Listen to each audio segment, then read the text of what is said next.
তোমরা কেমন আছো? আশা করি খুব ভালো আছো।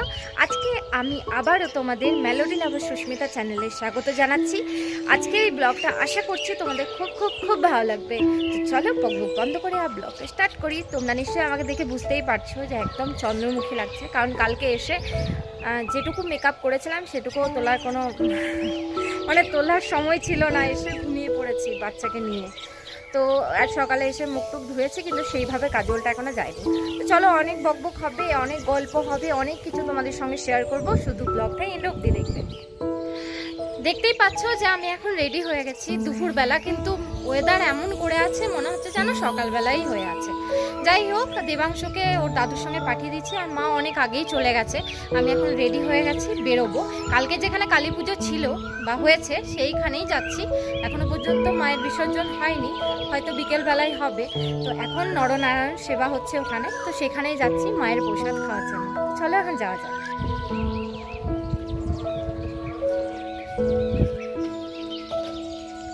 আমাদের বাড়ি থেকে পায়ে হেঁটে 5 মিনিটের রাস্তা মন্দির যাওয়ার, তো সেই কারণের জন্য হেঁটে হেঁটেই চলে যাচ্ছি মায়ের মন্দির।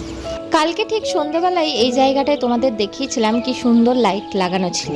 আজ দেখছি সেই লাইটটা খুলে ফেলেছে। এটা হলো আমার একটা বন্ধু, আমরা একসঙ্গে স্কুলে পড়াশোনা করেছি। এখন সবাই নিজের সংসার নিয়ে ব্যস্ত, তাই সেভাবে আর দেখাও হয় না, কথাও হয় না। আজ হঠাৎ দেখা হলো, তাই কথা বলা হলো। সত্যি বলতে আগেকার দিন আর এখনকার দিনের মধ্যে কত পার্থক্য। তোমাদের সঙ্গে গল্প করতে করতে কিন্তু আমি চলে এসেছি মায়ের মন্দিরের কাছে। তোমরা নিশ্চয়ই সেটা বুঝতে পারছো। আর দেবাংশ তার দিদুনের সঙ্গে রয়েছে। আর আমরা যখন এসেছি তখন কিন্তু অলরেডি অনেক মানুষের খাওয়া দাওয়া কমপ্লিট হয়ে গেছে। চলো মাকে দর্শন করা যাক। কালকে মায়ের পুজো রাত্রি 3টে নাগাদ শুরু হয়েছিল, কারণ 2:30টার পর নাকি অমাবস্যা লেগেছে। তো সেই কারণের জন্য মায়ের পুজো বসতে এতটা পরিমাণ লেট হয়। আজকে সকালে মায়ের মন্দিরে কীর্তন গান পরিবেশন হয়েছে। সেটা প্রথম জানতাম না যে কীর্তন গানটা আজকেই হবে, তাহলে হয়তো সকাল থেকে আসা যেত। কালী পুজো এক রাতের পুজো, তবু এই এক রাতের জন্য কত আয়োজন করা হয়।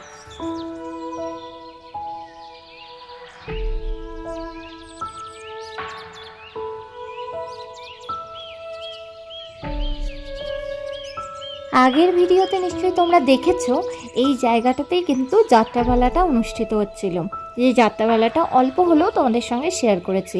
আর আজকে ঠিক এই জায়গাটাতে নিচে বসিয়ে সবাইকে খাওয়ানো হচ্ছে। এখন আমরা বসে পড়লাম খাবার খাওয়ার জন্য।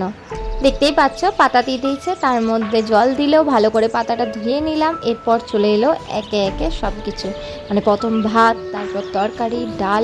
আমি খাবার ভিডিও সম্পূর্ণভাবে ভিডিও করতে পারিনি, তো যাই হোক খাবার খাওয়ার পর আবার ফিরে আসছি। শুভ বিকেলবেলা বন্ধুরা, ঘড়িতে এখন বাজে বিকেল 5টা।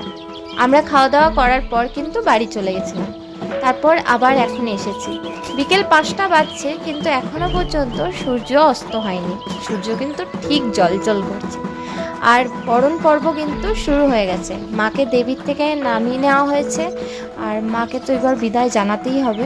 আমি হয়তো আরেকটু আগে এলে মাকে দেবীর থেকে নামানোটা হয়তো তুলে ধরতে পারতাম। যাই হোক, বরণ পর্বটা তোমাদের সঙ্গে শেয়ার করছি। আশা করছি তোমাদের এই ভিডিওটা দেখে ভালো লাগছে।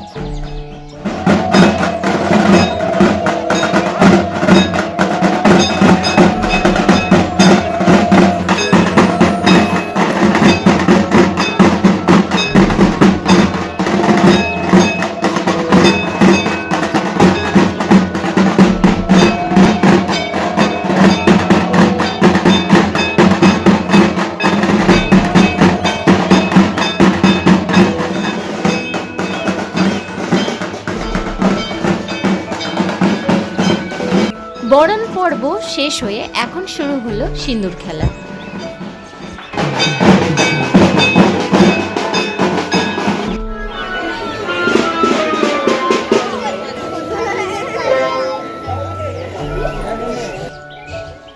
এখন সবাই সবাইকে সিঁদুর মাখাচ্ছে, আর আমাকেও দেখতে পাচ্ছ অল্প স্বল্প সিঁদুর মাখিয়ে দিয়েছে মায়ের সিঁদুর।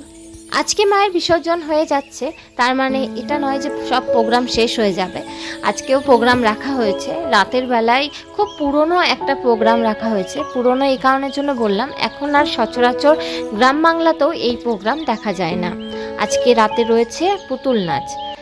যদি আসতে পারি তাহলে অবশ্যই তোমাদের সঙ্গে পুতুল নাচটা শেয়ার করব।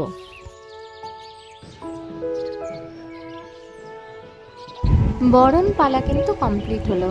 এবার মাকে নিয়ে যাওয়া হচ্ছে এবং এই কাঁধে করেই পুরো গ্রাম ঘোরানো হবে এবং রেখে দেওয়া হবে পুকুর পাড়ে। কারণ এখনো পর্যন্ত অমাবস্যা যেহেতু ছাড়েনি, তাই মাকে বিসর্জন করা যাবে না। অমাবস্যা যখন রাত্রি 12টার পর ছাড়বে, তারপর নাকি মাকে পুকুরের জলে বিসর্জন দেওয়া হবে।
বন্ধুরা আজকে আসি, দেখা হচ্ছে নেক্সট ভিডিওতে। খুব ভালো থেকো, সুস্থ থেকো, টাটা।